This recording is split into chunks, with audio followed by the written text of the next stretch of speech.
मैले चाहिँ आफ्नो दराजदेखि सामान अर्डर गरेको थिएँ अनि अहिले लिन जाँदैछु। अब हेर्छु त्यो काम लाग्छ कि लाग्दैन। डेलिभरी पोइन्टबाट मैले आफ्नो डेलिभरी उठाएँ। त्यो रहेछ मेरो डेलिभर। अब त्यसको ओपनिङ चाहिँ म घर गएर गर्छु ल।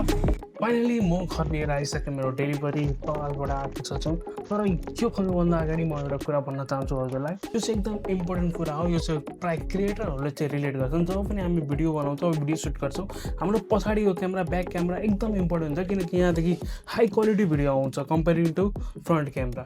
किन जब पनि हामी यसरी भिडियो पछाडिदेखि भिडियो बनाउँछौँ, यो हामीलाई थाहा हुँदैन हाम्रो फ्रेममा कस्तो आइरहेछ, भिडियो के रेकर्ड हुँदैछ, केही थाहा हुँदैन क्या यहाँ। किनकि हामीसँग हेर्ने केही अप्सनै हुँदैन। र यहाँ जुन स्क्रिन मिरर आउँछ, जुन म यो पपअप गरेर हेराइदिन्छु तपाईँले स्क्रिनमा, त्यसको दाम लगभग 10,000 भन्दा माथि पर्छ, जुन चाहिँ म जस्तो गरिबको लागि एकदम गाह्रो छ। त्यही भएर मैले जुगाड गरेर आज यो सामान लिएको छु, जसले चाहिँ मेरो भिडियोग्राफीमा हेल्प गर्छ। किनकि हाम्रो फ्रन्ट क्यामेरादेखि त्यति राम्रो आउँदैन, हाम्रो चाहिँ ब्याक क्यामेरा।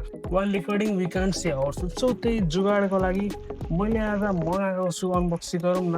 मैले मगाएको छु यो मिरर। यो मिररले चाहिँ आफ्नो थोपडा हेर्न सकिन्छ होला, के कस्तो भिडियो आइरहेछ।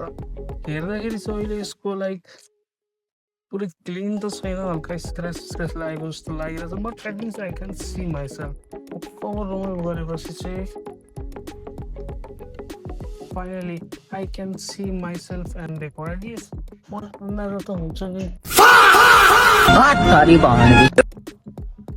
लु यो चाहिँ हो मेरो क्यामेरा। यहाँदेखि एटलिस्ट मलाई अन्दाजा त हुन्छ नि मेरो थप्पा कस्तो आइरहेछ, मेरो एरिया कस्तो देखिरहेछ। यो लाउँदाखेरि चाहिँ मलाई त्यो चाहिँ हेल्प हो पछाडि भिडियो बनाउनको लागि।